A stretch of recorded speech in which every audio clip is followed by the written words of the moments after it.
네, 포항에서 큰 지진이 발생한 지 오늘로 나흘째입니다. 더 큰 지진이 날 수도 있다는 우려 속에 주민들의 어려움은 계속되고 있는 상황인데요. 지진 피해 지역 상황을 비롯해 주말 사건 사고 소식을 사회부 차병섭 기자와 함께 이야기 나눠보겠습니다. 어서 오세요. 네, 먼저 앞서 취재 기자를 통해서 현장 분위기를 들어봤는데 포항 상황 지금 어떻습니까?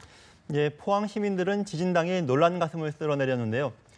당일에는 몰랐지만 시간이 지나면서 고통을 호소하고 병원을 찾는 분들이 늘어나고 있다고 합니다. 네. 지진에 따른 중상자는 2명에서 지금은 5명으로 늘었고 이 중 1명은 여전히 의식불명 상태라고 합니다. 중상자는 대부분 70대 이상의 할머니들인데요. 78살의 할머니 1명은 지진 당시에 담이 무너지는 바람에 머리를 다쳤습니다. 또 집안 화분이 넘어지면서 팔이 부러지거나 폐에 물이 차고 가슴이 아파 치료를 받는 경우도 있다고 합니다. 지진으로 땅이 흔들리면 특히 노인분들이 넘어져서 뼈가 부러지는 등 다치는 경우가 많은데 조심할 필요가 있을 것 같습니다. 부상자 수는 지진 당일 39명에서 오늘은 80명으로 증가하는 상황인데 이 중 중상자를 포함해서 13명은 아직 입원 치료를 받고 있다고 합니다. 포항시 관계자에 따르면 처음에는 몰랐다가 나중에 병원을 찾는 경우가 대부분이고 여진이 계속되면 후유증이나 스트레스 등으로 병원을 찾는 사람이 늘어날 것으로 보고 있습니다. 네. 부상자 수는 조금 늘어났는데 이재민 수는 그래도 어제 수치보다는 좀 줄었다고 하던데 어떻게 봐야 하는 건가요? 예, 이재민을 위한 대피소는 지금 흥해체육관을 비롯해 포항 시내 6곳에 있는데요. 이곳에 머무는 분들이 지진 당일 1,300여 명에서 어제는 1,700여 명으로 늘었다가 오늘은 다시 1,300여 명으로 줄어들었다고 합니다. 그러나 하루아침에 금이 가거나 무너진 집이 복구될 수는 없는 만큼 주민들이 이도저도 못하고 있는 신세라고 하는데요. 주민들이 비상 상황에서 잘 버티고 있긴 하지만 이 대피소에서는 좁은 공간에 칸막이도 없이 다닥다닥 붙어 지내는 생활이 불편할 수밖에 없는 상황입니다. 네. 이 바닥에서 한기가 올라오지만 비닐 스티로폼을 바닥에 깔고 이 새우잠을 자야 하는 상황입니다. 이뿐만 아니라 넓은 강당 등에 주민들이 모여 있기는 하지만 어제 저녁 7시쯤에는 규모 2.6의 여진이 대피소에서도 느껴졌고 대피소가 내진 성능을 갖춘 안전한 건물이라는 확신도 없기 때문에 더 불안할 수밖에 없다고 합니다.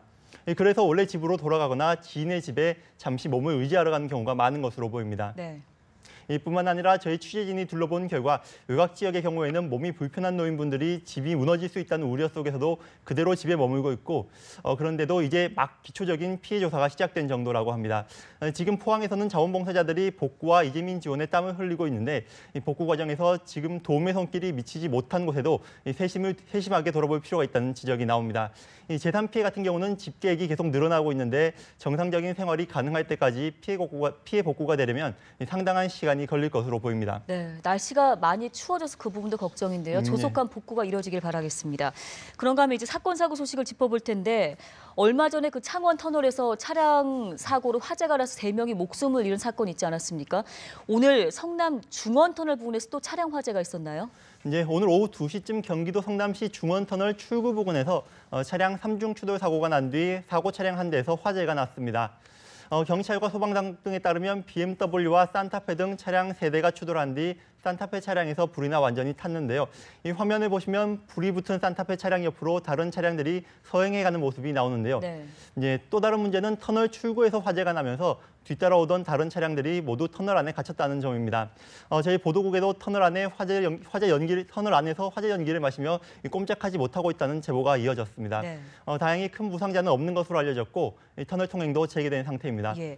다른 사건도 있는데 80대 노인이 숨진 채 발견됐고 부인은 실종된 사고가 있는데 이게 지금 딸과 종교단체 교주와 관련된 부분이 있는 것으로 의심되는 일이 있나요? 예, 경기도 가평경찰서에 따르면 지난 일요일 오후에 북한 강에서 80대 노인의 시신이 떠올랐습니다. 부검 결과 사인은 익사였는데 신원 파악에 나선 경찰이 40대 딸에게 연락을 했다고 합니다. 예. 이 딸이 아버지가 어머니와 함께 외출을 했다고 진술했는데 경찰 수사 결과 아버지와 어머니가 따로 외출한 장면이 CCTV에 포착됐다고 합니다.